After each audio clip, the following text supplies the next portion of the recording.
Ma'am, जो कल लाठीचार्ज हुआ है, क्या कुछ पूरा प्रकरण था, थोड़ा इसको डिटेल में बताएं। देखिए भाई, पहले 3-4 बार प्रशासन से मीटिंग हो चुकी थी और प्रशासन को अल्टीमेटम दिया गया था कि आप सूरजमुखी की खरीद MSP पे करें, नहीं तो फिर 6 तारीख को हम GT रोड को जाम करेंगे। पहले भी 2 बार प्रशासन ने इनको वापस भेज दिया था कि ठीक है जी, अब सुन लेंगे, लॉलीपॉप देने वाली बात थी। पर जैसे 6 तारीख की 12 बजे तक का टाइम था, 12 बजे तक कोई भी प्रशासन की तरफ से संदेश नहीं आया, तो GT रोड को जाम करने के लिए सब लोग चले गए और वहाँ पे बैठ गए। उसके बाद हुआ क्या कि प्रशासन ने दबाव बनाना शुरू किया। प्रशासन ने शुरू किया कि आप लोग यहाँ से उठ जाएं, आप लोग यहाँ से चले जाएं, धरना खत्म करके GT रोड जाम करने की परमिशन नहीं है, अन्यथा आप पे लाठीचार्ज या बल प्रयोग किया जाएगा। तो किसान डटे रहे, गुरनाम जी डटे रहे पूरी टीम के साथ, और ये बोला गया कि कोई बात नहीं, आपको जो करना है आप कर लें, हम तो अपना अधिकार लेने के लिए आए हैं।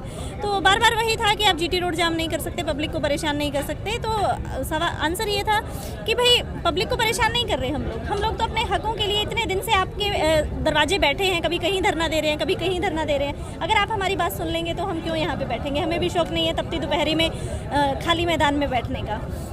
सड़कों पे, तपती हुई सड़कों पे बैठना आसान नहीं होता।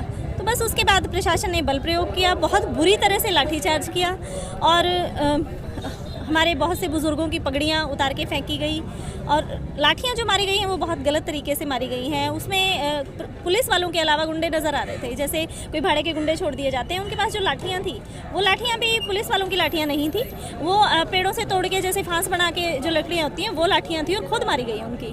और कई लड़कों के प्राइवेट पार्ट्स पे भी बहुत बुरी तरीके से वार किया गया है। एक रणजीत गिल है जो जिनको कल PGI रेफ़र कर दिया गया, वो सीरियस है, और एक किसान की डेथ हो चुकी है, कैजुअलिटी हुई है, वो आपको पता होगा। तो हालात बहुत बुरे हैं, घायल बहुत ज़्यादा हैं, अस्पतालों में पड़े हुए हैं, कुछ घर चले गए हैं। तो बर्बरतापूर्ण व्यवहार देखकर बहुत दुख हुआ। छोटे जी, किसान मांगों के लिए बैठे थे रोड पर, लेकिन बर्बरतापूर्वक लाठीचार्ज किया गया है। हाँ जी, क्या कुछ कहना चाहिए? क्या कहना है भाई? चोटें आई हैं, चोटें बहुत ज़्यादा आई हैं, थोड़ी नहीं आई हैं। और उल्टा जो किसानों पे केस दर्ज कर दिए, गुरनाम सिंह जी पे धारा 307 लगा दी है। जो इंसान हमेशा ये कहता है कि हाथ नहीं उठाना, डंडा नहीं उठाना, अपने हाथ बांध लो, बैठ जाओ, और ये जितना वार करें अपना वार सहो, उनके खिलाफ इन्होंने धारा 307 का केस लगाया है, और बाकी 700 अन्य पे भी मुकदमे दर्ज किए हैं। और आज गुरनाम सिंह जी को शाहबाद कोर्ट में पेश करने की कह रहे थे। जब हम वहाँ गए पता करने के लिए, तो बोला कि नहीं, शाहबाद कोर्ट से उधर जज ने मना कर दिया है, अब उनको कुरुक्षेत्र कोर्ट में पेश किया जाएगा। तो यही गोलमोल चीज़ें चल रही हैं। आगे पुलिस क्या चाहती है, रिमांड चाहती है या परमानेंट गिरफ्तारी चाहती है, कोर्ट पे पेश करके आगे क्या रहेगा वो तो आने वाला वक्त ही बताएगा। किसान गिरफ्तार हिरासत में लिया गया, हिरासत में 30 से 35 किसान हैं। बताया जा रहा है कुछ गैर जमानती धाराएं भी हैं। 307 गैर जमानती तो है, बहुत सी धाराएं। हाँ, अभी हमें FIR की कॉपी नहीं दी गई। हमने FIR कॉपी जब भी उनसे मांगी तो उन्होंने कहा कि ऑनलाइन FIR होगी, बाद में प्रोवाइड की जाएगी। तो क्या रणनीति बनाई गई? आगे की रणनीति यही है कि हमने सभी किसान संगठनों को, सभी मजदूर संगठनों को, देश के हर इंसान का हमने आह्वान किया है कि आप आएँ और इस MSP की लड़ाई में सहयोगी बने, क्योंकि आज एक की बारी तो कल दूसरे की बारी। आज एक फसल की MSP खत्म है, कल दूसरी फसल की MSP खत्म होगी।